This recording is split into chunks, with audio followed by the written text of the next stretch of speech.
Ladies and gentlemen, welcome to the regular meeting of the Homeless and Poverty Committee of the Los Angeles City Council. My name is Marquise Harris Dawson, chair of this committee. I'm joined by Council Member Mike Bonin of the 11th Council District. We are waiting on a few members, but while we're waiting, we can begin with public comment from folks who submitted speaker cards on more than a couple of issues. You'll have 2 minutes to divide between the issues that you've asked to speak to, and then 1 minute for general public comment. So the first person in that category is Ms. Patricia McAllister. I'll invite you to the dais and look forward to hearing what you have to share. Yes, Patricia McAllister, a teacher and a civil rights advocate to remove the 4 million illegal aliens out of Section 8 government-subsidized housing onto the street and move the Americans back into their housing, black and white. I'm concerned about this and this HHH. I see you're not using the funds the way you're supposed to. Well, first of all, 80% of the students in Los Angeles Unified School District are Latino, Hispanic, and Asian. So that tells you who the parents are. That's why we see them everywhere working. Construction, all the agencies, you see Hispanic, Latino, and mostly Mexican. So that's why they've taken over the city. So anything you build is going to them. Now, I've looked at the projects that are being created, and I don't see anything in South Central. You're going downtown, which you have some of those Hispanics down there. So we have items 1, 2, 3, and 4 in general public comment, so you got to stay on those items. I'm going on this right here. This is your document, and it says that you want to provide financial assistance to private firms to construct the housing. Why are they getting some of our money? We should be giving them private assistance. They get paid for building. We need to move out the illegal aliens, and also you're saying that you want to invest in the people in the community and you want to give them jobs. Now, I'm reading off of this ordinance you have. I'm not reading about what anybody told me. You want to give them jobs. I say once we move the illegal aliens out of the affordable Section 8 housing, they will not get those jobs. Those jobs will go to American citizens. If you're not a citizen, you cannot get the jobs. Now, I'm reading from your ordinance. This is a new ordinance that you are proposing for 2018. Now, I'm asking that President Trump come to California, and especially Los Angeles, Anaheim, all up north, San Francisco, everywhere, to see that we have a state of emergency in California by you politicians who claim you want to make us sanctuary. This is sanctuary for illegal aliens. Thank you so much. Our next speaker is you. Oh, that was it. Yeah, you got it all in there. The next speaker is Mr. Wayne. Can folks do me a favor? If you submitted a speaker card and you listed your name as a racial or an epithet that wouldn't be allowed on TV, can you raise your hand? Okay, so all the ones that have that, I'm just going to put it on you because you raised your hand for it. All right, go, Mr. Spindler. Yeah, well, it's actually my puppet. He's been doing things like that, right? No, asshole. Okay, so go ahead. Yeah, so number 1, homeless strategy.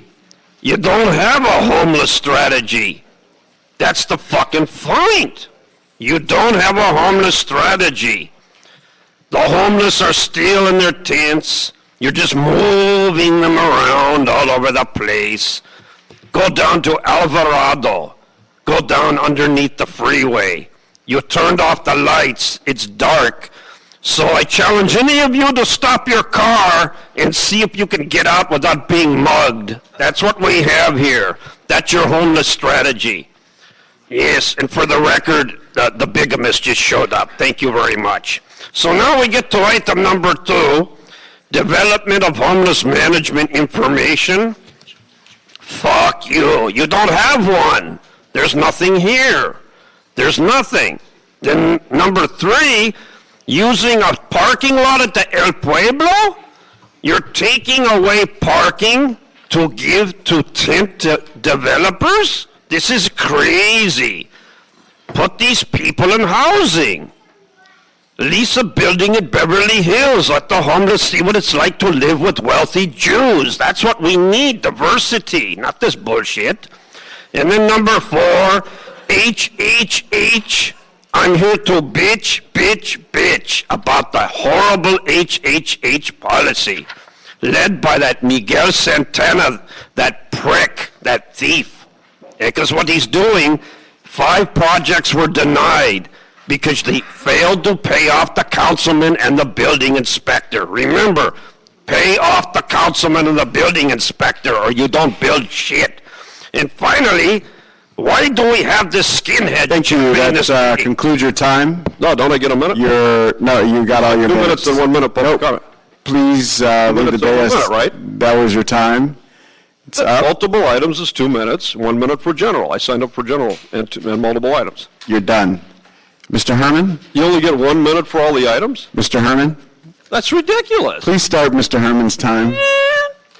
That is crazy. That is fucking African American month. Fuck you. Fucking racist motherfuckers. You see, HHH is truly a bitch of a situation. And why do I emphasize that? Because as Ms. McAllister put for the record, why are we allowing all these illegal immigration motherfuckers from 4 years of Zacatecas and from whatever other fucking country your parents brought you in, taking away the resources for American citizens? Why does that continue to happen? Because we have biased, prejudiced, bigamous motherfuckers like you, and drug addict motherfuckers like you, and alcoholics like Jose Huizar. And I don't know about you, KKK man, but you're fucking things up under HHH. And then I go to what? A parking lot 5, El Pueblo. Well, that's discrimination. Look at, I've been coming to City Hall since 2008, relentless, and I'm still homeless. $100 million and not one motherfucker American like me placed in housing Section 8. So as long as I have the ability to come here and protest to white nigger politicians like you, Mr. Marchese, I'll keep coming because I want a home. I don't want to live in a tent. I don't want to live in my car anymore. I don't want to reside on the side of the road. I want to come to City Hall, my home, my legislative tongue, and voice my opinion about white nigger politicians who make homeless affordable, living on the goddamn street. And I hope Jeff Sessions comes in and sweeps your asses off your seats and make a lesson out of you for discrimination on housing. Fuck you. Mr. Jed Perriott. Yes, for it. Hi there, Jed Perriott with the Democratic Socialists of America. Yes, I'd like to talk about the comprehensive homeless strategy. Look, 831, do you guys know this number? 831, does anybody in this room know this number? 831? That is how many unhoused Angelenos died in 2017. The mental health department released those numbers. Those are people who the mental health department says refused services, right? Most of them.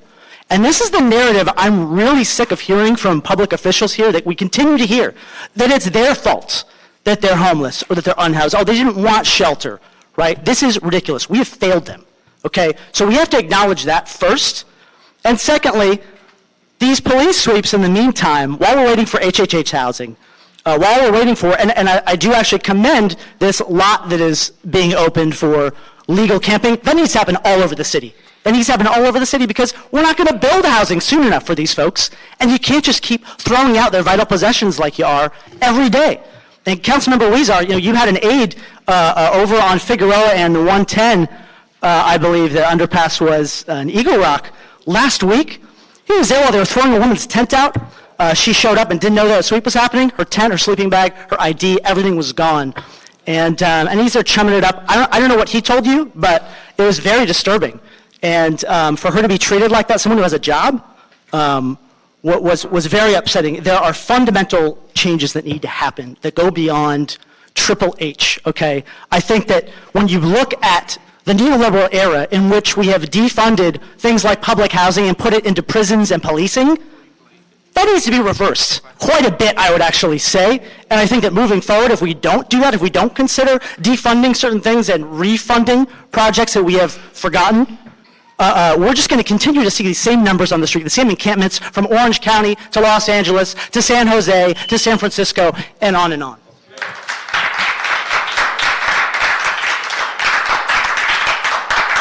Thank you so much.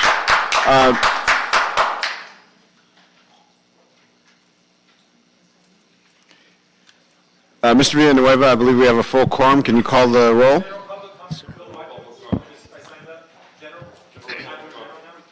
We will get to the general public comment at a later time. These are the people that I called last time.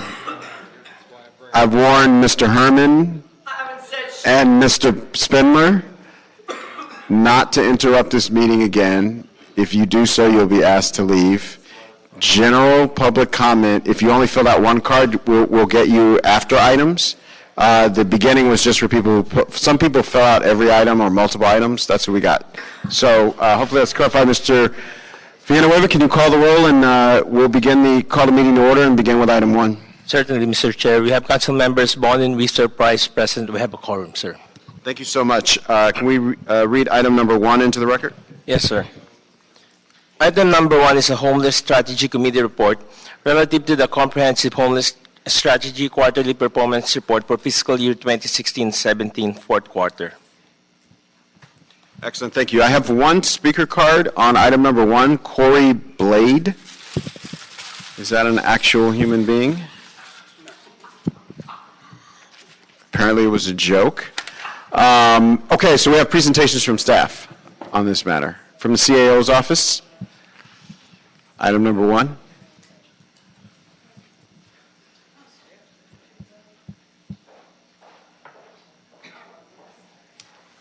We have our czar for homelessness coming forward.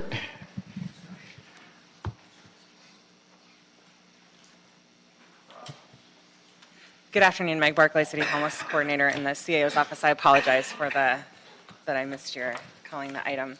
So the first item on the agenda today is the fourth quarter quarterly performance report for the Comprehensive Homeless Strategy. That's the quarter ending June 30th, 2017. The first quarter quarterly performance report was actually approved by the Homeless Strategy Committee in November of 2017, and due to an oversight on my part, and I very much apologize for this, it wasn't transmitted until last week. So it was an oversight, and again, I apologize for the delay. This performance report represents the first full fiscal year of the having QPRs of describing the implementation of the Comprehensive Homeless Strategy, and outlines key accomplishments and the status and next steps for each of the 62 active comprehensive homeless strategies. In addition, we had intended to have,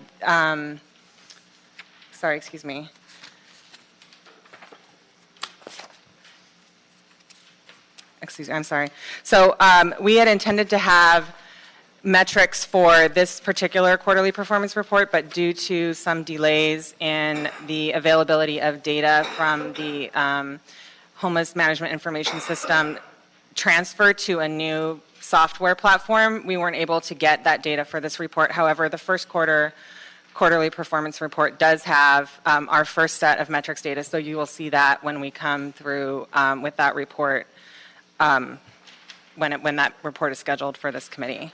Some of the key accomplishments we highlight in here is the implementation of Proposition HHH, the establishment of regulations for that program, and the first set of projects for the issuance within 9 months of the approval of Proposition HHH, which included 9 permanent supportive housing projects that encompass 615 total units, 416 of which are supportive, and 6 facilities to serve that are, non-permanent housing facilities to serve persons experiencing homelessness, facilities such as transitional housing, clinics, service centers, things like that. In addition, we have a total for the fiscal year 16-17 of 812 affordable housing units financed by the Housing Community Investment Department, 162 of which were supportive. Just to note that since the bonds were issued in the first quarter of fiscal year 17-18, those PSH units are not included in that total. They are not? No, they're not. So that's additive. It's just that the bonds were issued actually in this fiscal year. The Housing Authority of the City of Los Angeles established the Homeless Incentive Program, providing landlords incentives, payments to facilitate the use of Section 8 vouchers pursuant to Strategy 7H, and 407 units for homeless households were provided with those incentives. And during the last fiscal year, the CAO also established a pre-qualified list of developers to build affordable and supportive housing on city-owned sites, and made recommendations regarding the disposition of the first round of 8 sites across the city. We also discussed some of the outcomes of the coordinated entry system, the ongoing implementation of the coordinated entry system, the addition of almost 500 new year-round crisis and bridge housing beds, expanded rapid rehousing resources, resulting in 930 enrollments and 498 permanent housing placements over the course of the fiscal year. All of these accomplishments are obviously a drop in the bucket, but they are a start, and we are looking forward to being able to use the metrics information that we are collecting now on a quarterly basis for a number of the strategies, as well as the forthcoming housing gaps analysis being prepared by the Los Angeles Homeless Service Authority, to get a sense of where we're going, where we need to go, and what it would take to get there once we have that sort of a better baseline of data and a better sense of the trajectory that we're on. Excellent. Thank you. Questions? Mr. Bonin? Thank you, Mr. Chair. Thank you for the report. In preparing for this, I read the first quarter report inadvertently, not knowing it wasn't going to be agendized. So I'm trying to go back and forth between the two. The information I have is obviously a little more current than what's agendized, but I'll ask some general questions. I have that with me today too, so if we can. Okay, well, I want to be careful I don't get in trouble with Crown Act compliance, but understood. One of the things I noticed in comparing the two of them was that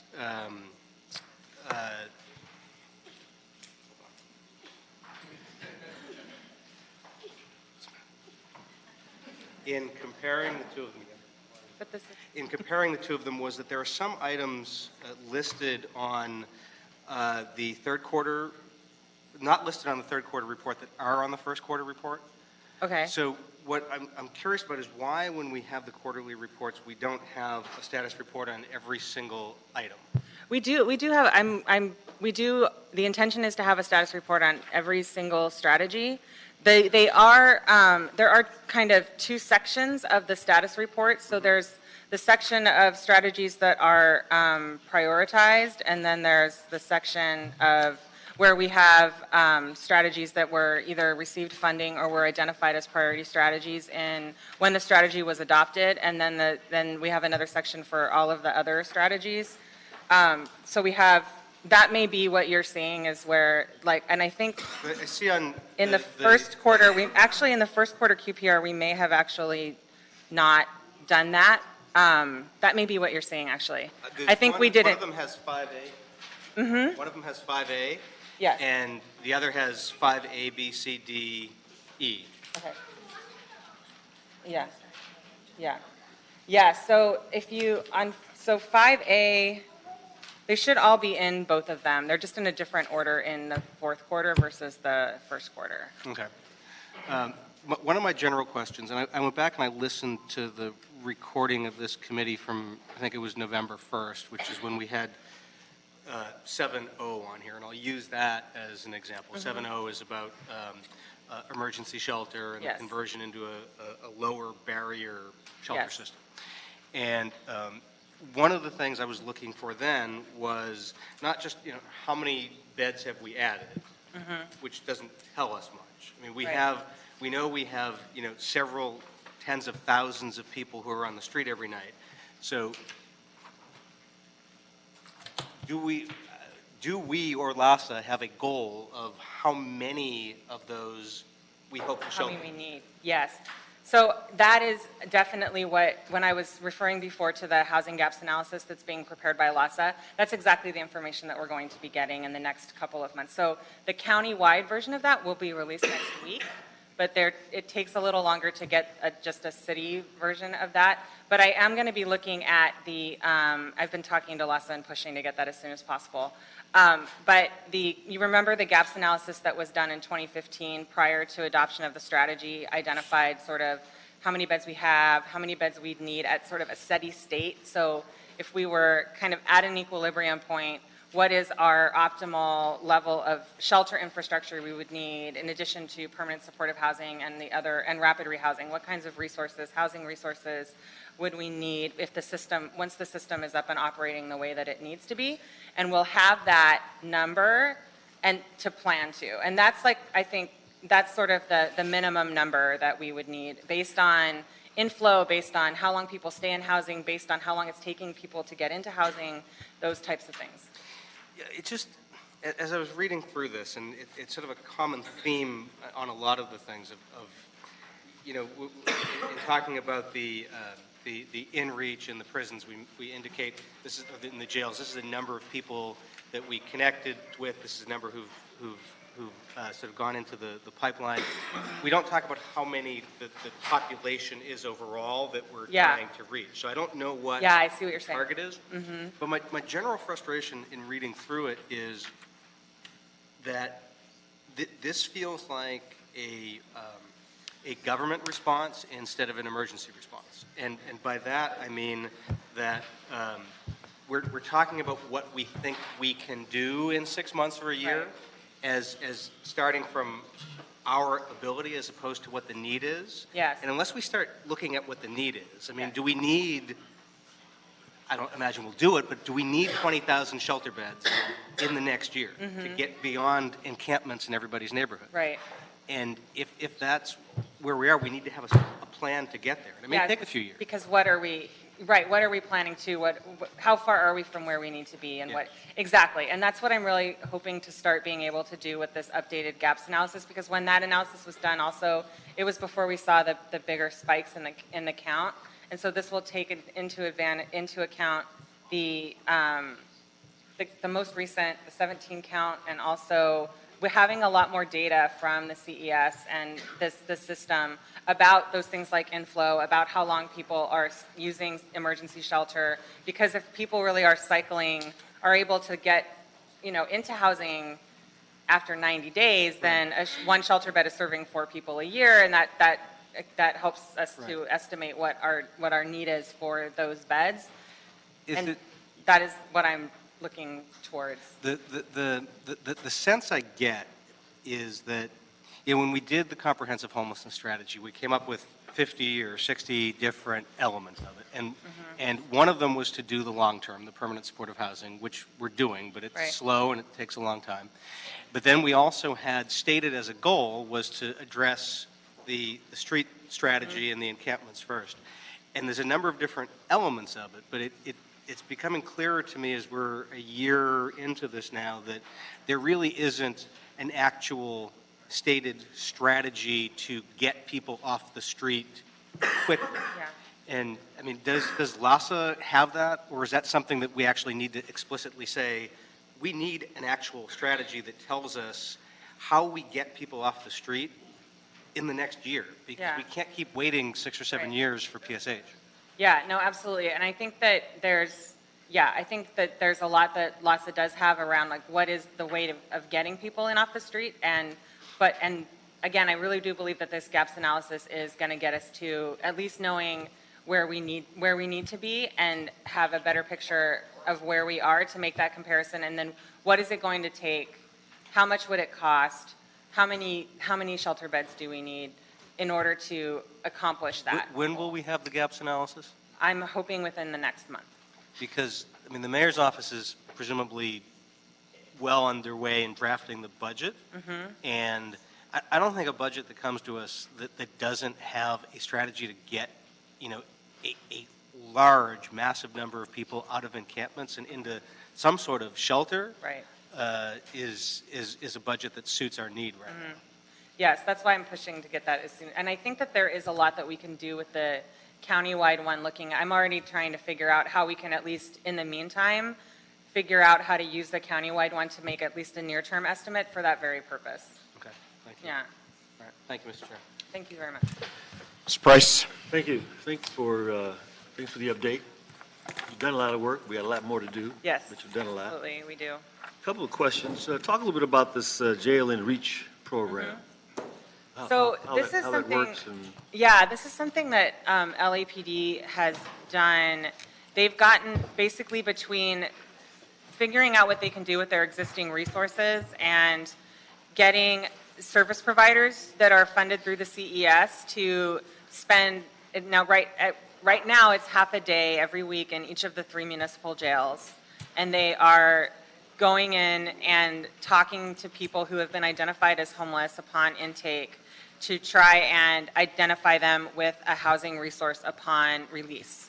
And so that's getting to, considering in municipal jails they're there for no more than 72 hours, it's obviously not getting everybody who goes through, who's homeless and goes through a municipal jail in any one given week, but it's something they've been able to do so far with absolutely no additional resources. They're able to leverage the CES, they're able to leverage their own background checks and their own staff of being able to accompany people into the jail, being able to identify people that those service providers are able to speak with when they are there those days, and being able to figure out what the folks that are open to it, because it's obviously not something that they are forcing people into. But I think you're right. Understanding the proportion of the proportion of people that are in municipal jails at any one time who have been identified as homeless upon arrest, upon intake, if you will, that actually, and the ones that proportion of those that are willing to take advantage of this opportunity, and the proportion of those that actually are able to also end up getting into some kind of a housing resource upon release, whether that's a shelter bed and we did talk about this during the Measure H planning process as well, about whether, because there is a corresponding county jail in-reach strategy, which is much more comprehensive in the county jails, because obviously the stays in county jails are much longer than 72 hours, and if somebody is going to be charged, they are ultimately moved into the county jail, and they're working on that handoff, but looking at whether or not some of those resources could be applied to this program in the municipal jails. That wasn't something the county was willing to do at this time. However, they did commit to making some of the bridge housing or shelter beds that are available to county county inmates upon release, available potentially to municipal inmates upon release. I haven't been able to figure out if that's actually happening yet, but we can continue. So these are not individuals that have actually been placed. We've just been in communication with 260. So there are, yeah, so there's folks there, yeah, there have been placements that have happened. It's a small number, but given that it's half a day a week, it's something, and I think that LAPD is really to be commended for that work. It's what they can do without, they haven't been able to get additional resources to pay for that, but it is an additional service being made available with no new money. Okay. Shifting to 6C, establish citywide mobile shower, public restroom system. Again, that seems like this is a real issue, a real need. Yeah. And we only have 3?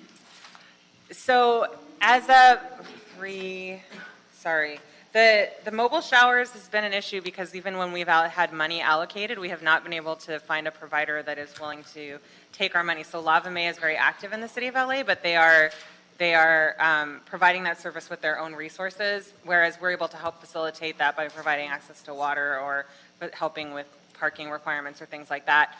They're not actually really willing to contract with for public dollars. That goes for the city and the county. However, They just don't like the relationship, or I don't really know. They're just not really willing to enter into the contracts for public money. I don't really know what those issues are, but they are providing the service. Lava Mae is based up in San Francisco, correct? They're based in San Yes, Francisco, a lot of them. that's my understanding, yeah. But there's nobody locally? No, they did two, I believe they did two requests, LASA did two, and there's people here from LASA if you guys know any more about this. But I believe they did a couple of calls to service providers looking for people to take on this service, and they were unable to identify. There was one application that came in, but it wasn't from a provider that was operating inside the city of LA. And their service area was not in the city, so they weren't eligible. I can just add on that, Mr. Price, because I researched this a lot before we launched Lava May and brought him down here, is they were not an existing service provider in San Francisco. They started as a bunch of citizens who were frustrated with the problem, and so they formed their own nonprofit. And our agencies here have been reluctant to take on the situation. So I would encourage organizations that are active in homelessness, LA CAN or Democratic Socialists of America, to think about forming an organization to launch a shower program here like they did in San Francisco, because it was done from the grassroots up there. Right. No, I agree. I think that would be the kind of initiative we'd like to support, especially since we do have funding for it. And so we should really be trying to encourage, recruit, cajole some organizations. To think Yeah, it's a really not a usual problem that we have when we have funding available that we can't find people to take it. Similarly, the expanded access to public restrooms. Well, as you know, we've made some progress on that one in the last we're in the last in 6 15 months. locations now, 15 council districts. Yes, so there are the locations of the the park program, the prep sites, where there's funding in the budget for rec and parks to increase cleaning services at park restrooms that are heavily utilized by the homeless population. However, there's a lot of those locations, but as you know, we've also made some progress in response to Mr. Bonin's motion regarding the mobile bathrooms, where we are getting very close to I think we'll be able to launch that program in by March. So, and that will be now 5. There's been an additional site added, 5 mobile mobile pit stops, mimicking the program in San Francisco, where the portable toilets will be dropped off at the beginning of a 12-hour shift and removed at the end of the 12-hour shift for cleaning and maintenance, and there would be an attendant there all 12 hours of program operations, and we're moving very quickly on that program, and it should be up and running in March. Okay. And lastly, I know we've had some fits and starts with the safe parking program. Yes. Again, this is sort of an update on where we are and how we're trying to expand it or So bring that, folks well, in. as you know, the pilot program is operating in your district. Yes. And I know that LASA has been looking at a couple of other additional sites in the valley. And I know that there's additional money that Mr. Bonin had allocated for that purpose as well. So I don't know the status of those sites. We'll probably have a better sense of that when this next quarterly performance report comes out. We should have one soon on the West Bank. We just Oh, did really? a big pitch meeting with churches last week. It's great. Congratulations. Thank you, Mr. Chairman. Thank you so much, Mr. Price and Mr. Bonin. Before I proceed, I just want to make sure the audio equipment can record that Mr. Spindler and Mr. Herman have both been given warnings, more than one, and the next time they interrupt the meeting, they'll be asked to leave. The last question for me, I think the data that the quantitative data that we have here is good. I would ask your opinion and sort of ask you to opine on this question. Lots of the categories that we read sound like they plan on there being more homelessness. So, for instance, the Jail in Reach program, we get some of the people, presumably the people that we don't get, at least some of them can be new homeless people. I'm just trying to get a sense from you, have we laid the basis to actually get people off the street, or have we just laid the basis to manage homelessness so it isn't quite as bad as it is now? Oh, I totally believe that we are setting up the framework for getting people off the street. I think the coordinated entry system is a huge step forward on that, as far as being able to better understand people's need in a centralized way, to be able to match people to resources based on their need and prioritize based on need, rather than having a system that is siloed by service provider and by developer, where you have as many waiting lists as we had developers, as many waiting lists as we had shelters, and it was on the client to be figuring out like where to get what they need. And now having a more centralized way of allocating and being able to match people to resources is a really big step forward in that. And as you saw while the count data was very, very disappointing and sobering in 2017, we also had almost double the number of placements that year than we had the prior, more than double, I believe, the number of placements that year, 14,000 placements into permanent housing. So I think that's real evidence that the system is working, and we are pushing against a pretty strong tide as far as our housing market and the inflow.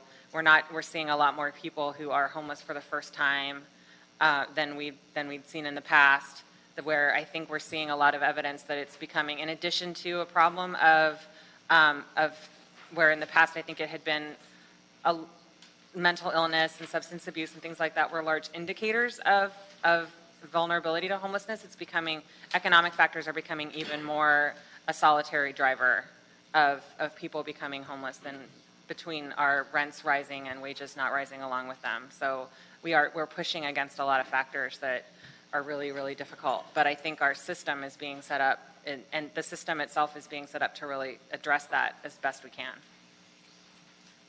I do believe that. As best we can, or enough? I mean, it's never enough, right? I think that's that Mr. Bonin's questions are really important to understanding, getting a better sense of what the need is against what we're doing and what it would take to meet all of that need. And so that's something we'll really be focusing on in the next few months as this information is coming in. That would be helpful for me as the chair of this committee. So there's what we said we do, what we do, and then what's actually needed, which is kind of your gap analysis. Because I just get concerned that our approach seems to always be overwhelmed by the need, and that's fairly consistent. Yeah. And we don't have a program like they had at the Aliso Canyon gas leak, for example, where everybody who needed space got it, and there was no cap and no excuse that we couldn't find funding or any of the kinds of things that we run up against. We have 50,000 people we got to get off the street right away, and I just doesn't quite feel like we have the urgency that we need. So, yeah, I hear you. We thank you for the report. If there's nothing else, we'll note and file a report and move to item number 2. Thank you so much. Yes, sir. Item number 2 is a motion by Council Members Harris, Dawson, Krikorian, and Bonin relative to the development of a quarterly report using homeless management information system data on the outcomes of homeless individuals. Excellent. So there are no speaker cards on this matter, so we'll hear from HCID and from the CAO's office, I presume. This does actually, this is Meg Barclay, CAO's office again. This does actually relate to the information about metrics that we were discussing on the last item. The metrics that we will be able to relate, and we have in QPRs relating the strategies to the budget, and the strategies also to the metrics that they're reporting. And so we think that that's a really good place to make that connection on the... Pardon me. Sorry. I can't. Mr. Spindler, could you please leave the room immediately? Your cop is harassing me. I'm not doing anything. He's harassing me. He's threatening me. Please leave the room immediately. You sent in your sergeant over to harass me. That's all it is. I didn't do a goddamn thing. Okay? I didn't do a goddamn thing. You sent this cops over, That's what it is. Mr. Former Abuser. Mr. Victim of Police Abuse, Uncle Tom. That's what you are, man. The fucking Uncle Tom. Steal the money. Steal the goddamn... Proceed. So we're actually been working Hold on 1 second. I'm sorry. Yes, ma'am. Teresa Lujan, Deputy City Attorney. I just wanted to make a comment for the record that the police officers were not harassing Mr. Spindler, and he's been disruptive of the whole meeting. Thank you. So we've been working with LASA on the metrics that they're going to be providing in response to the strategy and making sure that they're consistent with the intent of this motion as well, so that we're not asking for 3 different reports in 3 different formats and wasting all of our time reporting, as opposed to, making sure that we're using that information to drive the policies. So we think that once this motion is approved, we'll be ready to come back with when we'll have in the next quarterly performance report, which will be out in this month, we'll have 2 quarters of the data that LASA has available on the strategies. And LASA's also been working on these, they're really amazing. And Abby and I have both seen a demo of these dashboards that they're working on, pulling the data straight out of the homeless management information system to be able to report on the client outcome level information regarding, well, not client level, but basically looking at clients based on acuity levels when they enter the system, the types of services that they access, and then what their outcomes are, and getting sorts on that data based on almost any one of those. It's really great information. And so my hope is that once this motion is approved, we'll come back to you with the report on the metrics, how they relate to the budget and the strategies, and also be able to get a demonstration of that they're going to be releasing that dashboard relatively soon. So you could have it all in one presentation. Council members, Abigail Marquez with the Housing and Community Investment Department. We do serve as a contract administrator for LASA, and we have been working with the CAO LASA to ensure that the funding is in place to support this strategy, provided controller instructions to the CAO for this item. And again, we'll be coming back to committee to report on the progress. Excellent. Thank you. Questions, comments, members? Seeing none, we'll approve this motion and move to item number 3. Thank you both. Item number 3 is a motion by Council Members Weiser and Bonin relative to the use of parking lot 5 at the El Pueblo de Los Angeles Historical Monument for temporary use as emergency shelter for men experiencing homelessness. Thank you so much. So we have 18 speaker cards on this matter. Folks will have 1 minute each to speak. I'll call you up 3 at a time. Mr. Edward Flores, Mike Mariscal, Greg Berber.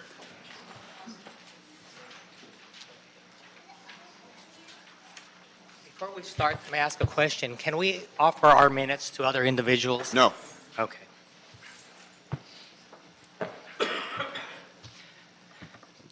Good afternoon, committee members, council members. My name is Edward Flores. I am a 4th-generation Olvera Street merchant. My family were actually founding members from the 1930s. You'll see quite an assortment of merchants behind me here. We're all very concerned. We are not without compassion, and if there's services to be had and people that need them, by all means distribute them. The problem is where you want to do this. It's on Olvera Street or within proximity of there, right across the street from the plaza, right around the corner from Father Cerro Park. The issue is that you have a wide gamut of individuals there, some that can use these services that would make good use of them, and others that are mentally ill, violent, and some that are actually criminals. I've actually been injured by homeless individuals there that at least perceived to be.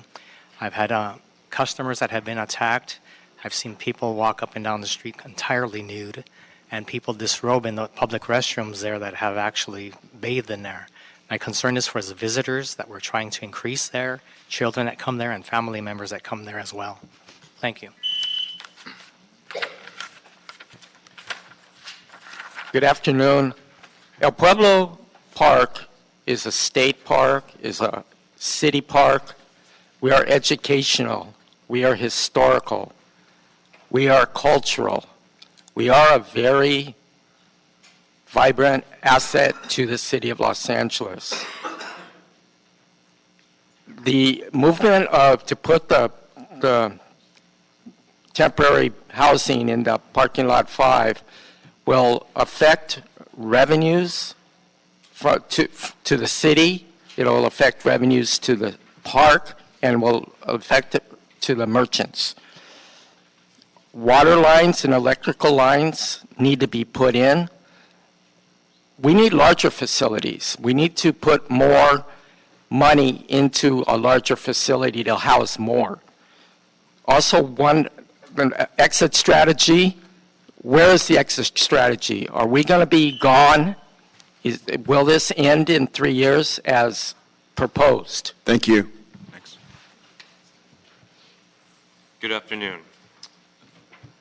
We understand the urgency of the problem of homelessness and have witnessed the steady upswing of it surrounding the monument and elsewhere in the city. We are concerned that adding to the sizable number of homelessness in the area will subject our visitors to more and more homeless persons during their visit to the monument.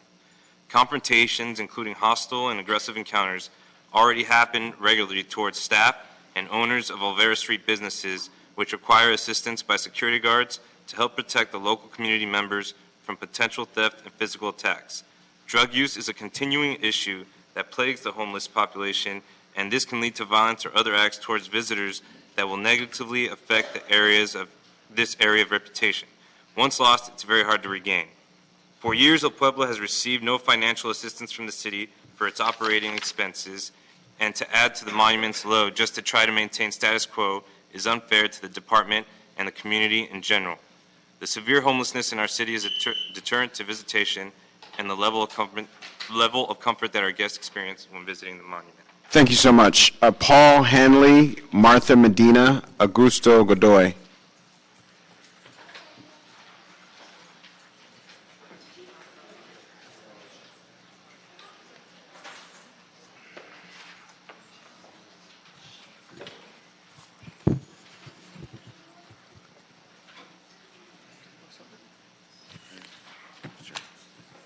Good afternoon, Commissioners. What I have in my hand are several letters that represent visitors to the monument. Without going into great detail of what these letters say, their concern is that they bring their families, the children of their schools, to Olvera Street to enjoy the culture, the ambiance, the experience of Olvera Street. By putting this homeless shelter next to that facility is saying the same as putting a homeless shelter right next to their school. This is their field trips. You wouldn't put a homeless shelter next to their school. I think it's a mistake to put it here where children frequent. The public isn't unconcerned for the plight of the homeless, but they are concerned for their children and their safety. Thank you. My name is Augusto Godoy. I understand your good intention to build a place for the homeless, but at the same time, I understand this is not the right place where you want to build it, because this is a lot of people coming, crossing from the railroad station, and beside that, we have many school children to come in to visit El Pueblo, Los Angeles Historical Monument. So beside that, this is a lot of people. Right that corner, many employees from the city employees, they come in there to cross the street to go to the Union Station and to take their buses. So I appreciate this recommendation. Thank you. Item number 3, I oppose this project because the place where the city was found is considered a jewel of the city. And that place deserves to project a sense of security and beauty for the tourists, for the visitors, and for the children of Los Angeles. Thank you. Thank you. Jessica Lal, Valerie Hanley, Amalia Sanchez.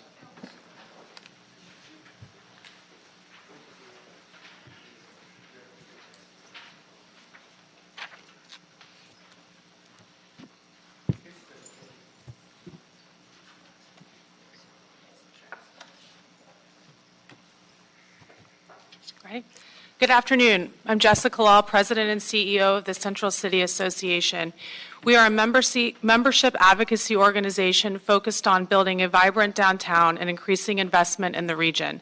There is no issue more important to our members and for our city's success than the homelessness crisis. Homelessness is a complex problem that demonstrates that the region is struggling to meet the collective economic, health, political, and moral responsibilities. We are optimistic about recent city efforts. We are encouraged by the idea of bridge housing and storage like this proposed at El Pueblo. Projects like this will get people housed and promote clean and accessible sidewalks. In order for this site to be a success that can lead to similar projects across the city, there needs to be clear protocols related to tents and other personal goods in the area. The homelessness crisis will only be solved with the power and effort of a broad coalition with coordinated leadership and decision-making. We look forward to continuing to partner with you to build more temporary and supportive housing and storage facilities. Thank you. Good afternoon. My English is too bad. I need to speak in Spanish, please. El pasado 11 de diciembre yo fui golpeada por una persona de ellos al intentar robarme un poncho. Yo soy trabajadora de ahí, yo hablo por las personas que estamos laborando. Ellos continuamente entran, sustraen cosas de ahí. Cuando el turismo llega, lo espantan, le piden dinero. Creo que no es tan conveniente. Que ellos tengan un acceso más cercano a nosotros porque se pierde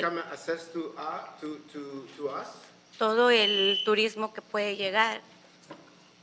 Finally, she got hit, scratched here, but this person nails, and we don't know if these people were sick.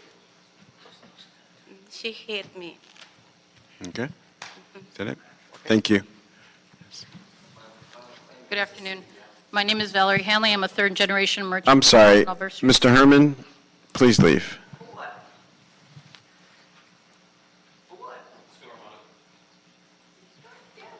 Let's go, Armando.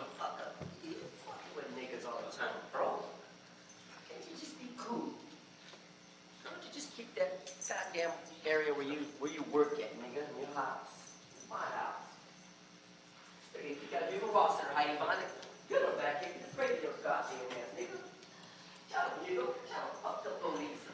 Tell him, yeah, tell him like that. Fuck the police, nigga. Talking, nigga. Talking to you, nigga. Fuck you. We're going to have a hearing in my district one time so they can come and say that.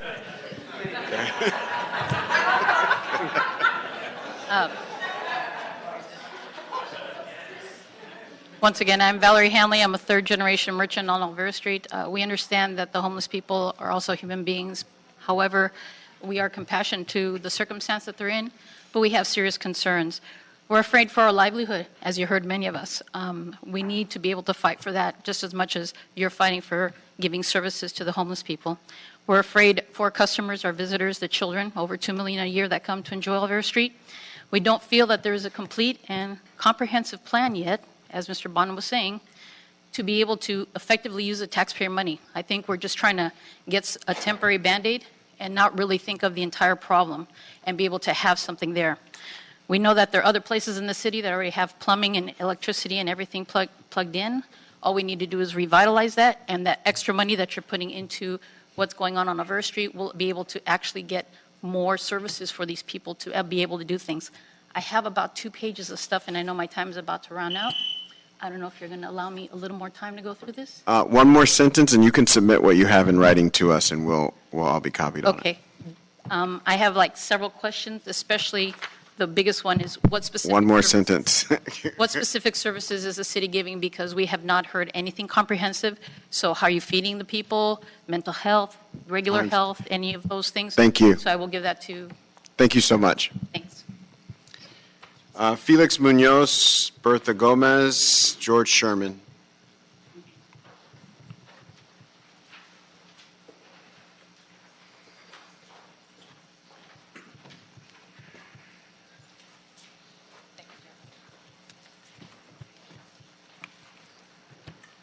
Yes, my name is Felix Munoz. I'm a vendor on Olvera Street, and the point you have about those homeless shelters, it's not right to have in this space because we have a lot of families kids coming from Union Station on the side of the freeway, the stop buses stop there. They see all of this stuff, and many of these homeless, they're most of them are mentals because they've always been there, and they don't move. They just want to stay there, and they scare people, and they're mentals. Much of them are mental. They're not.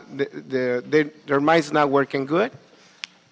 And when these people do something, they don't think what they're doing. They just steal, scare people. Many people smoking marijuana around the area. While we have signs that they're all around, it's provide smoking. And please don't put those people there. Thank you.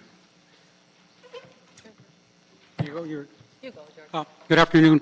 My name is George Sherman. I'm just one of the merchants at Olvera Street. And by all means, we understand and we support that homeless people need help. But on the other hand, as merchants, we already have a homeless problem at El Pueblo and Olvera Street. And we just think that by adding more to it, it's just going to get a lot worse. I hope you understand that as small merchants, this is our livelihood, and this is what we support our families with. And we feel that by locating these shelters there, it's just going to have a very high negative impact on our visitors in general. And we just have so many concerns for safety. And I think and I hope that you can look at maybe other options and other locations to do this. And not right in the middle of Olvera Street, which is a landmark and which is so well visited by people all over the world. Thank you. Yes. We all recognize that the homeless... I'm sorry, can you say your name when you start? I'm sorry, my name is Bertha Gomez, and I'm a merchant at Olvera Street. We recognize that the homeless problem is a monumental problem everywhere across the United States, not just for El Pueblo or for the city of Los Angeles. We don't stand before you with a solution, but we do stand before you with a plea to just really, for this committee to recognize what we go through as merchants, that you are aware of the problems that we face every day. And when I say every day, I mean on a daily basis, sometimes several times during the day. I believe that if you knew and perhaps could even experience what we experience, that you would reconsider your position. I'm going to give you examples of what I have personally experienced the last couple of days or things that have brought to my attention. On the 27th, there was 2 men having sex in the bathroom in the kiosk. On the 30th, after parking my car, there was human feces on the parking lot. That wasn't my minute. Yes, it was. Well, I just, come to you as a plea that you guys could understand, to be aware, and to understand and to solve the problems that we face right now before we start adding more to the situation. Thank you. Richard Hernandez Chase, Lupe Vella, Leiko Hernandez.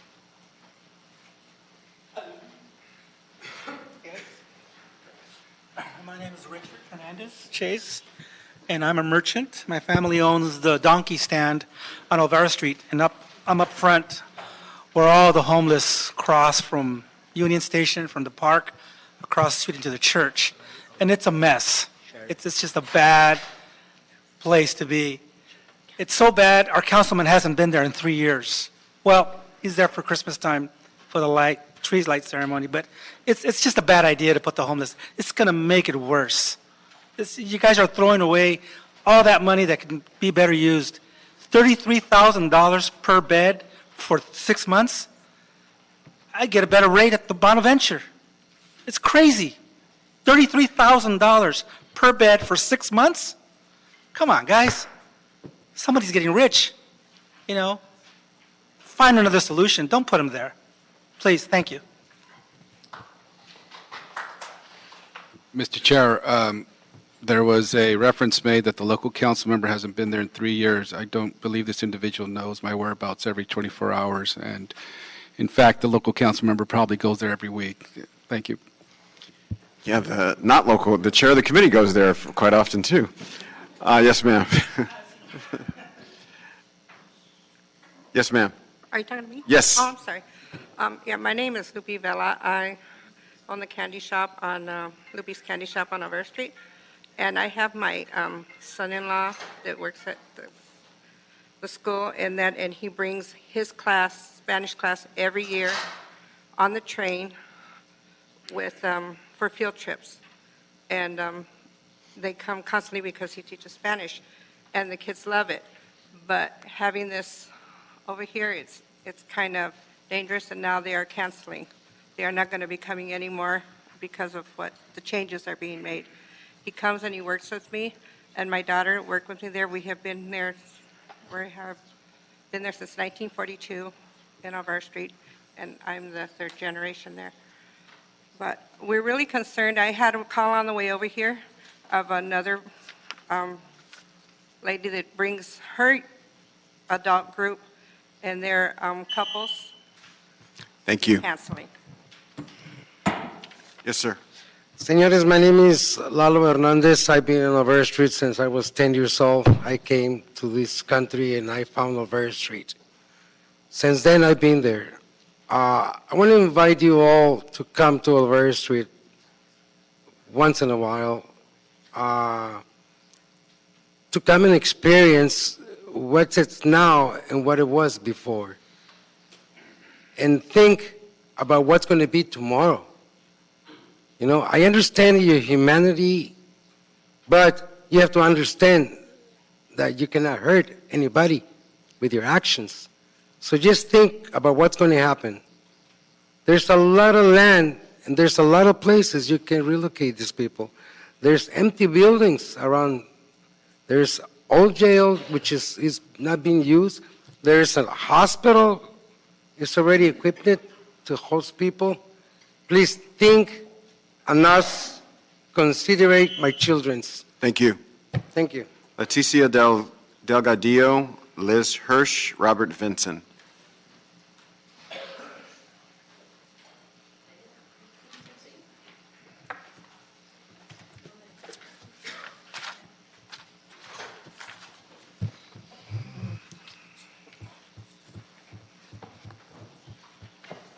Buenas tardes. Good afternoon.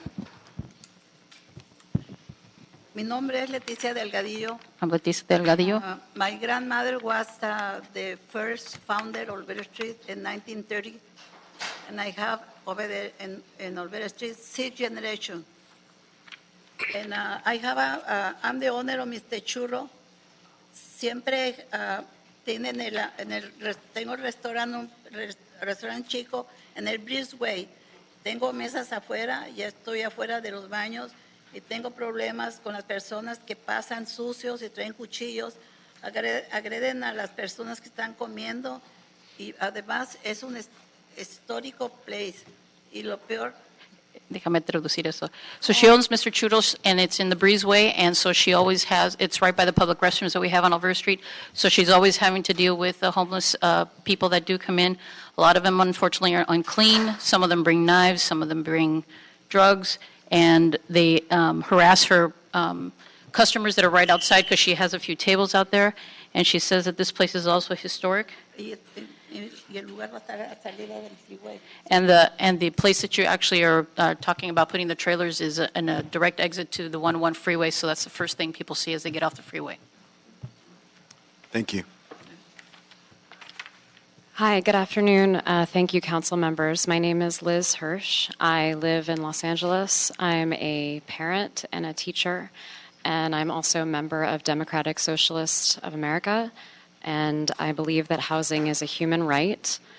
I think that HHH is, and I applaud Bonin, Councilmember Bonin, your comments earlier. I believe that it's a step, but an unbelievably small step falling short of what's needed right this second in LA. And I believe that I support Parking Lot 5 and its conversion into a men's shelter. But I think many other public buildings and facilities around Los Angeles ought to be automatically and immediately opened as shelters. In addition, I think that the criminalization of homelessness in the city that's on the rise is alarming, and what we need instead is robust and humane street outreach. Thank you so much. Good afternoon. My name is Robert Vinson. I'm the president of the Pueblo de Los Angeles Historic Monument Commission. On September 4th, 1781, 44 homeless individuals gathered at San Gabriel Mission and made their way to a spot not far from here. Soon after, these 44 people pitched their tents, unpacked their packs, lit fires, and were later to be known as the Pobladores, the founders of the city of Los Angeles. And so I think it is most fitting that the first real effort that the city is making to address this homeless effort take place at parking lot 5 at El Pueblo. I think that we can't lose sight of some of the other concerns, however. Two of the main ones are the concerns, some of the real concerns of the merchants, and the fact that El Pueblo is self-supporting and will lose revenue from the parking lot, which hope you would consider. Thank you. Thank you. All right, that concludes. Oh, Emma Lopez. Sorry. Ms. Lopez. All right. I think that concludes our public comment speakers. We will proceed on this item with Mr. Huizar. Thank you. Thank you very much, Mr. Chair. And when this idea first came up to my office, given that my district represents this area, the first thing I asked was that if we had reached out to the merchants and if the merchants were okay with this idea. And I was told that the merchants were fine with the idea. So I'm just going to ask a question. Did we have meetings? Did they have meetings with the merchants? There were meetings. Not necessarily mean that you agreed with it, but there were meetings, correct? One, they just had one meeting with the merchants? Okay. And which concerns me because, first of all, I was given bad information, but second of all, the merchants are the backbone of our Pueblo. They have kept the Pueblo alive. It is the birthplace of the city, and many of these families go back generations that have sustained the birthplace of the city of Los Angeles. A lot of this came to light when the city hadn't had any leases renewed for many of the merchants, and we undertook year-long effort to renew and update many of the leases to make sure that the merchants continue providing the long-term sustainability of El Pueblo, and it came to light how important the merchants were for the site. So it concerns me a lot that they have not been spoken to. A lot of outreach needs to be done, a lot of explanation about exactly what this is. Now, putting that aside, after I learned more and the plan was refined, I thought it would address a lot of the issues that the merchants, tourists, and other people have. For example, if we see the number of homeless individuals around the Pueblo continues to increase, and you could see it visibly, and it is, if you want to use the word, out of control, because of the amount of people that crowd around public spaces and crowd around those areas. Now, we've sent cleanup crews given our protocols, and earlier somebody said that in one other part of my district, some women's possessions were being taken away. The protocol is that we send out outreach workers, sometimes 3 weeks prior, and each week thereafter before the cleanup happens to offer people services and notice that the cleanups would happen. But in this instance at a Pueblo, we go, we do the cleanups, and within days and weeks, it's back to where we first started. So if people are blocking the right-of-way and obstructing the public right-of-way, and we go out and clean it up, it's not solving the issue that many people have, which is these large tents, these large encampments that are obstructing the right-of-way, and sometimes we do not know what is going on in the tents, and it may or may not involve criminal activity, etc. And it does instill fear in some people. So it's not a good thing when whatever we're doing to either help the individuals, give them assistance, or those who want the areas cleaned up, it's not working. So the idea was this, that if we have an open public space nearby, we could take those individuals in that area, not bring new homeless individuals to there, but take individuals from that area, put them in here, and put them on a path to get permanent supportive housing. They will stay there no longer than 6 months, get the services they would need, and put them on bridge housing and eventually permanent supportive housing. That is the idea. And so to me, that made sense. If we are concerned about the homeless individuals immediately in that area, what's better, to have scattered encampments, tents all over the place, or have them in one location and put them on a path to get the services they need? So it kind of made sense to me. But the question is this: can we assure the neighbors in the area that it will serve individuals from that area? Because if we create this crisis housing in that parking lot, and we continue to have people coming into the area, it's not really going to alleviate some of the concerns from the merchants. Now, obviously, that's one issue we're trying to address, is to help the people who are immediately there. The other issue is just to provide people shelter. That's another goal. But my first question to our staff is, can we assure the merchants and others at El Pueblo that we can serve those homeless individuals who are at that location and not be a magnet for more homeless coming into that area? I'll take that one. Meg Barclay, City Homeless Coordinator. Yes, it's my understanding that the outreach workers working in that area will have priority for the slots that are created when the shelter opens.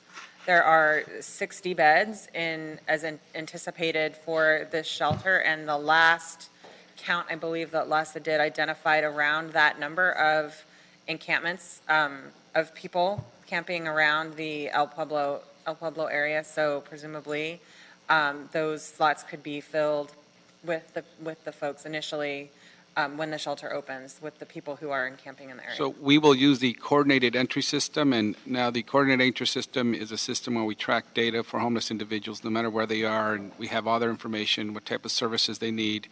We will be able to use the coordinated entry system, CES, to know who is there and actually serve homeless individuals from that immediate area? Yes. And is that the goal? Jeff Proctor with LASA. We actually already have outreach teams actively engaging with the persons that are camped out in that area. And so we already have an idea somewhat of who is there and what their needs may be. And once the beds are open, we can prioritize them for placement so that we're serving people in the immediate area in the shelter beds once they open up. Okay. Now, so we step back from the immediate concerns of the neighbors in the area, and it kind of makes sense. Well, let's first talk a little bit more about that. So it kind of makes sense to me for two reasons. One is, what we're doing right now doesn't work. We clean up the encampment, and they're back the next day or the next week, and it's as if we never cleaned it up. Secondly, I say it's better to have one location rather than scattered tents, scattered encampments all over the place. But the answer to my question is we are going to be serving those. So that kind of makes sense. If you look at the bigger picture, we are now implementing our comprehensive strategic plan, and Measure HHH was one of those. And amongst other strategies, we're doing some long-term planning. Measure HHH is long-term. It's 10,000 units of permanent supportive housing over 10 years. But what I see missing, and something that as well that Mr. Bonner and others in committee have raised, is that we need some more immediate actions for homelessness. So this fits that. And I'm hoping that if this works here, it could probably be an example of what we can do for other areas around the city, because studies have shown that when we help homeless individuals in neighborhoods or areas they're familiar with, it's easier for them to get back on their feet because they have a support network around them, and that's the whole idea.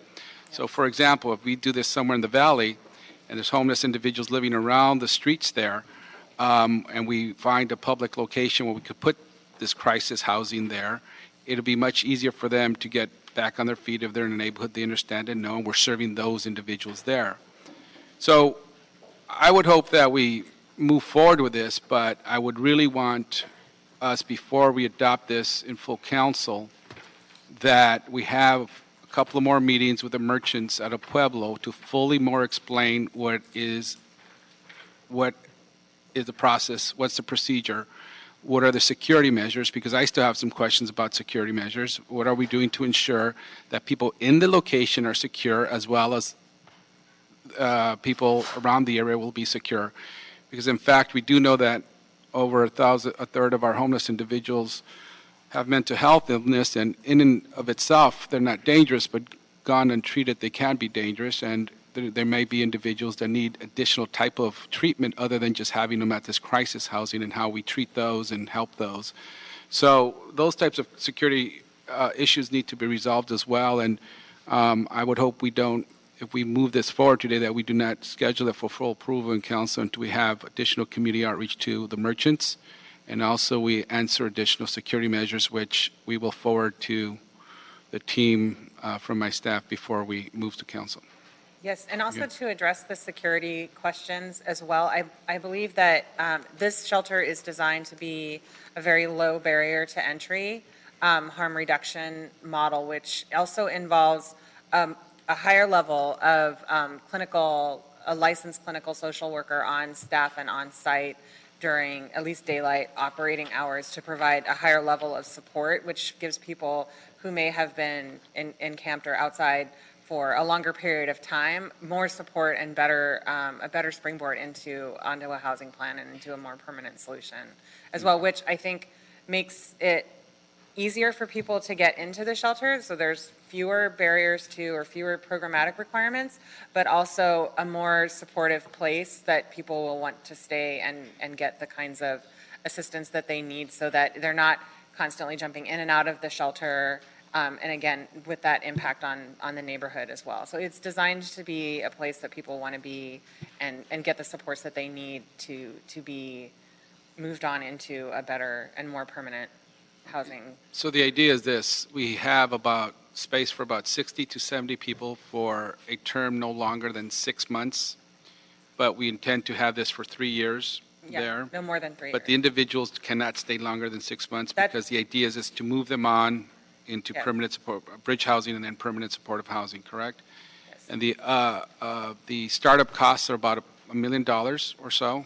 It's about 1.3 million for capital. So that's the amount to purchase the modular trailers, to do the site preparation, to actually establish the physical shelter. And there's about almost $700,000 is the operating cost for the beds for 6 months through the end of maybe a little past the end of the fiscal year. So it's a little over about $1.4 million for operations per year, correct? Yeah. And this is a higher bed rate because of that higher level of clinical supervision. And look, at the end of the day, the city is not equipped to do this type of crisis housing. It's not within necessarily our responsibilities as we know them. We do provide housing generally. This sounds to me like it's more in the purview of the county for health and human services, social services, et cetera. Have we been in talks with them about even if should we expand this, about tapping into Measure H dollars? It's my understanding that there is definitely funding in Measure H next year for new emergency shelter beds in general. So it would be a matter of figuring out whether that funding could be allocated. If this is where the type of model they those want to invest in. recommendations aren't final yet. The Measure H planning process is a little different this year than it was last year for the first allocations, but the county plant is meeting with the departmental leads on the Measure H funded strategies to establish a draft budget for Measure H that will come out in March for public comment and review.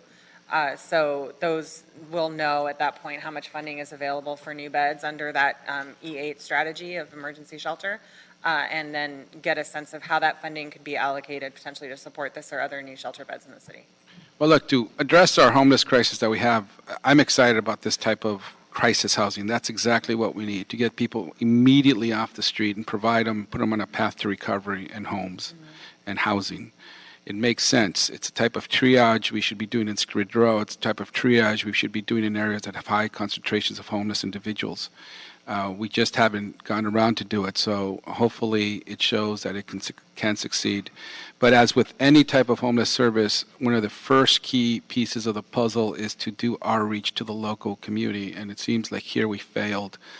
And as we move forward with Measure HHH and the debate about citing more permanent supportive housing in areas that we historically have not built it, which is our goal because we don't want to continue to concentrate it, we're going to come across more of these battles, and it's imperative that we do good, honest community outreach and that people understand that if we put a permanent supportive housing unit in their neighborhood, just like any other apartment building, just like any other housing, and not to fear the homeless.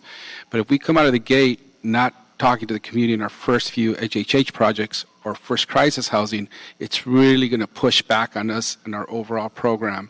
So whether it's this first crisis housing project or any other HHH permanent supportive housing, the outreach is going to be so important. We failed here, and we need to correct that before we take a final vote in council. Yes, sir. Okay, thank you. And there's just a couple of other housekeeping items on this one, if you don't mind. So this motion in the kind of rush to get forward and try and move this project forward, that we wanted to clarify that it's intended to establish the funding mechanisms to support the potential use of Lot 5 for a shelter. It doesn't necessarily constitute approval of this project until the CEQA analysis is complete. The Bureau of Engineering is undertaking the CEQA analysis at this point, and it should be done, I believe, by the very end of this month. And so with that in mind, we're recommending that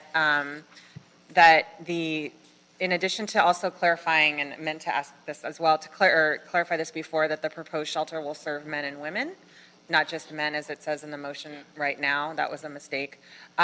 We would recommend at this time that the committee approve the second, third, and fourth moving clauses in the motion, but amend with a couple of amendments to the second moving clause to reflect a potential shelter at El Pueblo Lot 5. Again, because the approval of the project will happen when the CEQA analysis comes back at the end of this month. And amend C little 1, Romanet 1 in the third moving clause to change the account number. There was a typographical error in the account number to be 43N as in Nancy 482. And also, and to the end of being able to approve the actual project when the CEQA analysis is complete, recommend that they refer, or that when this council considers this item, that they refer back the first, fifth, and sixth moving clauses to the Homelessness and Poverty Committee to be considered along with the CEQA analysis, so that the actual moving forward of the project will happen with the CEQA findings in front of you. Okay. Those are some technical. And finally, if I could address the merchants, I share your concerns, and I think what we want to do is, as I said, have a couple of more community meetings, as we call them, with you, or have some meetings with you to further explain what this is. And what I want to see is some form of guarantee that it will serve the homeless individuals who are already there, and not that it would be an additional magnet. So, for example, if we didn't have the number of homeless individuals around El Pueblo that they are now, there was no homeless individuals there, and someone would propose to go to Lot 5, I would say, well, let's better take this somewhere else. It's crisis housing for people in the immediate area. Let's go somewhere else. They are there, and the theory behind this is to see if we could get those individuals here in one center as opposed to be scattered out, so that within 6 months, within a year, we see less encampments, less people obstructing the public rights of way. That's the idea. Now, if we can't get that guaranteed, then we have some real questions about whether this is the correct site for this or not. So we'll also have my staff at those meetings, and we'll continue that communication. Thank you. Mr. Bonin. Thanks. I just wanted to chime in, voice support for Mr. Huizar and his efforts to move this forward. I've been in office for about 4.5 years now, and have been really digging deep into homelessness for about 3, I guess, of those 4.5 years. And if I've learned anything, it's about homelessness, it's the only thing more controversial than homelessness and encampments is solutions to homelessness and encampments. And we are in a situation where if we don't choose location, we're choosing everywhere. I mean, we are now effectively choosing encampments everywhere in Los Angeles because we're not choosing alternatives to it. And the rest of us need to get behind you on this, and we need 100 around the city in the areas where we have hotspots. And I'm very sympathetic because I hear the same issues when I propose solutions in my district, whether it's bathrooms or PSH. about the concerns that people have about solutions in their community.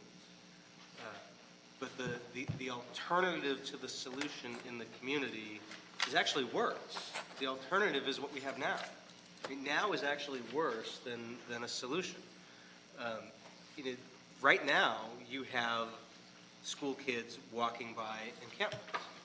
Right now, you have school kids, seeing people walking in the street naked or screaming. That's now. And if we don't start doing the alternative, that's going to happen more and in more places and with more frequency.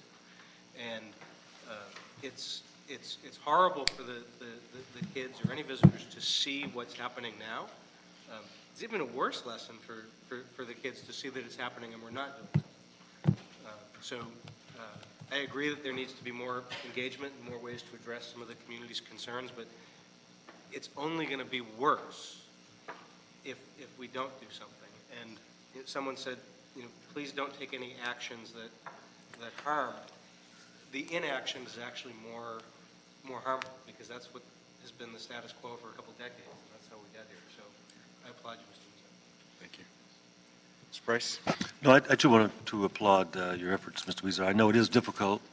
These are not easy problems, and whether it's we're talking about housing or storage or showers or safe parking, we also have to bring the community along. I think you're exactly right. Even if the community doesn't like the idea, they should understand what it is, and understand what the objectives are, what the end game is as we seek to achieve it. So, again, difficult decisions. We all are facing them. There are a number of proposed housing projects in my district, and of course, I don't want the 9th or the 8th to be the final ground for these projects. There's a lot of interest in doing them in underserved areas, and so we want to make sure that there's some balance. There's certainly respect for homeless, but also for property owners as we move forward. So, thank you. Thank you. Thank you so much, Mr. Price. I want to join in the applause for Mr. Weezer for looking this problem squarely in the face and making an attempt to deal with it. Sometimes the reason these issues get worse is because it's easier to look away and not do anything about it. It's at the same time, I share the concerns of the merchants that came forward today. The idea, and I think Mr. Weezer is pushing us in this direction, the idea that the number of tents and encampments that you see now could remain the same after there's a shelter there is disturbing. But there isn't a lot of evidence put forward that won't be the case. And so I do think a lot of work needs to be done to make sure we all are clear that we want to provide relief to homeless people, but we also want to provide relief to the merchants and to the visitors of Olvera Street. The last time I went to Olvera Street, there was literally a security guard in front of the Pico House of all places, shining a light in a man's sleeping bag, yelling at him to move, and then when he wouldn't move, I walked about another half block, he was squirting water on him. This is where we've gotten. So the idea that something needs to be done and a solution needs to be pursued, I think is absolutely right, the right thing to do, and I applaud you, Mr. Weezer, for doing that. So I believe you have a motion and an amendment to put forward that I'll gladly second. Thank you. I'll move this item and incorporate the CAO's recommendation on the items to move, which she stated earlier, right? Thank you. Excellent. I will second and, for the record, indicate that the committee vice chair, Monica Rodriguez, has joined us for this vote. Hearing no objection, that'll be the order. Thank you all so much. One more item, Doc. One more item before Mr. Price gets out. Let's Item number 4 is the City Attorney Report and Ordinance, adding Article 25 to Chapter 1, Division 10 of the Los Angeles Admin Code to require a project labor agreement for Proposition HHH funded projects. This item is also referred to the Housing Committee. Thank you. We have a couple speaker cards on this matter, so if you can hang tight. Mr. Greenlee and Mr. Miller.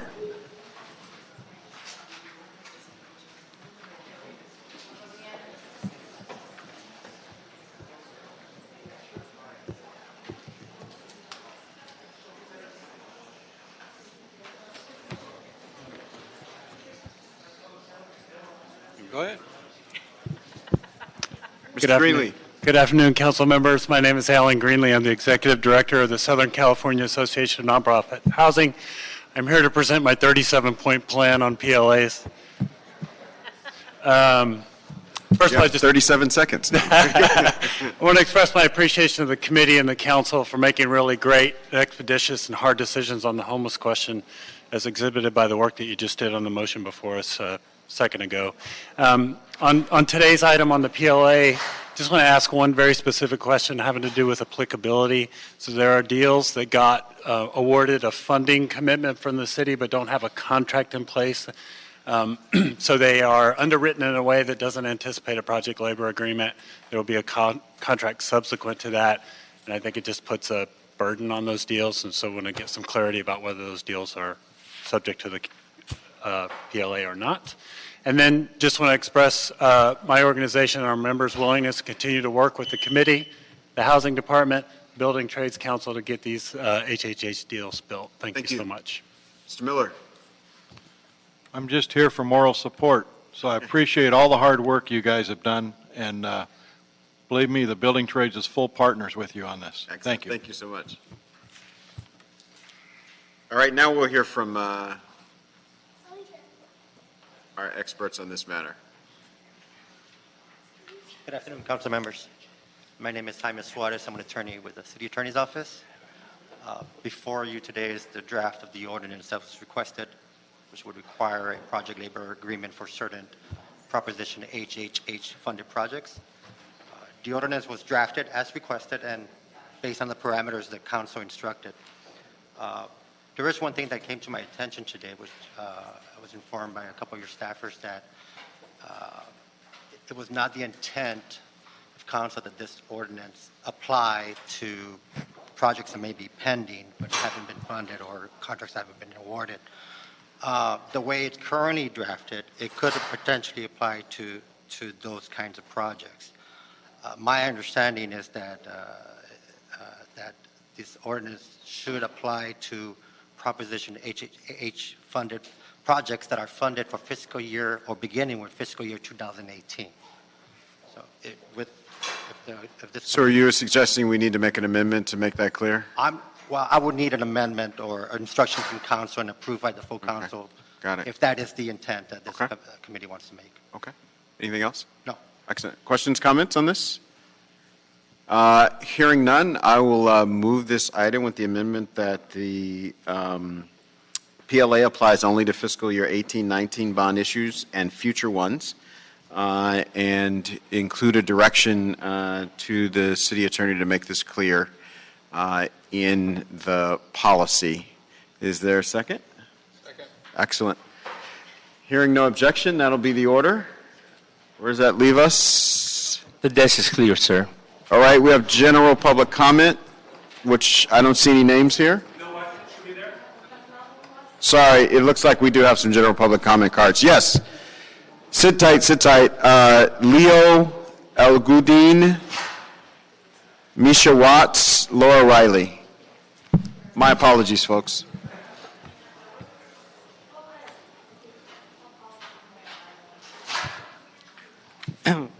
Good afternoon.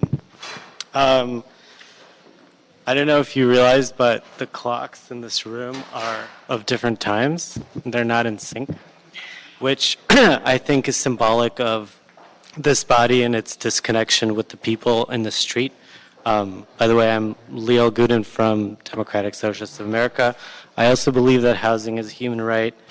You talk about homeless people obstructing the right of way and the cleanup. And I think that's a really poor way of speaking about people that are human beings, just like all of us here. Also, there's a lot of self-congratulations going on around, but you're talking about a measure dealing with giving housing to 60 to 70 people, which would be about less than 1% of the homeless population in the city. And last comment, the fact that someone mentioned to ask DSA or LA Can to launch a public toilet or shower program, the fact that you would do that speaks to the failure of this body and a complete lack of ambition. Thank you. Yes, ma'am. Hello, my name is Laura Riley, and I recently graduated from USC with a Fulbright to teach English.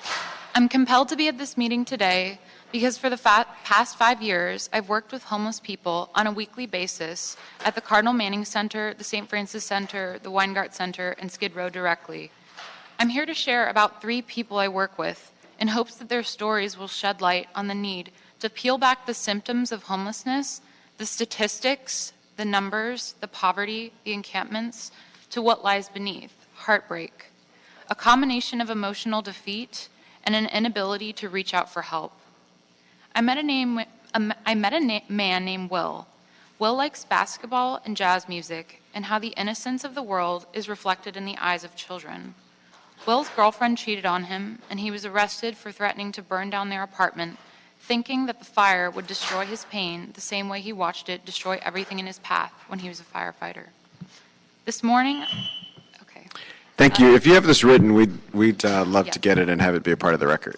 Okay, great. Thank you. Email it to someone? Pardon me? Yes, right over here. John Amater and Bill Watkins.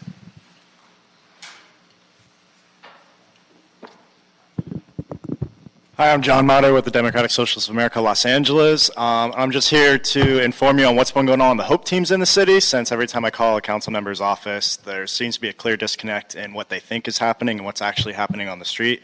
So we've been observing all over the city sanitation and police officers violating 5611, the human rights and basic rights of homeless individuals. We just had another one this morning in Koreatown where no public notice was posted before the sweep occurred. No outreach was done by any service workers. No one had even come by in the morning to warn them, and then they came by, threw out people's tents, threw out people's belongings.